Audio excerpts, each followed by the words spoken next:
Our next point is particles of matter attract to each other because of force of attraction. आपने देखा होगा solid अलग दिखाई देता है, लिक्विड अलग दिखाई देता है और गैस अलग दिखाई देती है। सॉलिड को आप देख सकते हैं, सॉलिड के पार्टिकल्स एक दूसरे के साथ अट्रैक्ट होते हैं, हाईएस्ट फोर्स ऑफ अट्रैक्शन होता है। इसलिए जैसी चीज़, जैसे सपोज करो आज है, वो 10 साल बाद या 20 साल बाद भी आपको एज इट इज़ दिखाई देगी। जैसे आपके पास सपोज करो एक टेबल है, तो टेबल के पार्टिकल्स एक दूसरे के साथ टाइटली पैक्ड होते हैं, स्ट्रांगली अटैच्ड होते हैं, इसलिए टेबल आज जैसी है वैसी ही दिखाई देगी। इसी तरीके से तो सॉलिड्स में हम कहेंगे force of attraction is higher. Now liquid, force of attraction is moderate. Moderate का मतलब होता है सॉलिड से थोड़ा कम और गैस से थोड़ा ज़्यादा, मतलब बीच का। और गैस में force of attraction is negligible, force of attraction ना के बराबर होता है, नहीं होता। So we can move our hand, जैसे मान लो हम अपने हाथ को एयर में आसानी से हिला सकते हैं, या हम स्विमिंग बहुत आसानी से पानी में कर सकते हैं। तो वो कैसे होता है?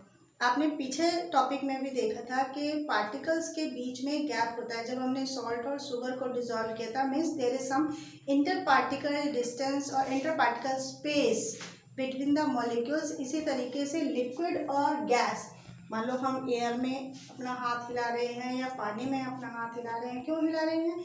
क्योंकि वाटर मॉलिक्यूल्स में और गैसेस मॉलिक्यूल्स में इंटर पार्टिकल स्पेस होता है।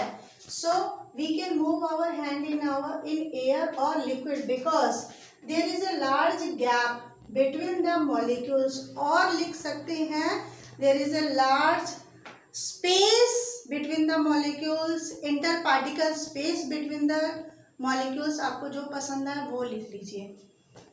Last is particles are continuously moving. इस चीज़ के लिए हमने पहले भी डिस्कस किया था कि particles are moving continuously because particle possesses kinetic energy. Kinetic energy means when you increase the temperature molecules motion will become increase. Motion जैसे जैसे बढ़ता जाएगा, इट मीन्स काइनेटिक एनर्जी भी उसकी बढ़ती जाएगी। तो ऑल द पार्टिकल्स जिसका फोर्स ऑफ अट्रैक्शन मॉडरेट है या लोअर है, not for solid, only for gas and liquid, इन दोनों के लिए काइनेटिक एनर्जी मॉलिक्यूल्स में होती है, क्योंकि बोथ दे कैन फ्लो। पानी भी, लिक्विड भी आपका फ्लो कर सकता है, गैस आपका डिफ्यूज कर सकती है, आपस में मिल सकती है। इसलिए particles are continuously moving because they possesses kinetic energy.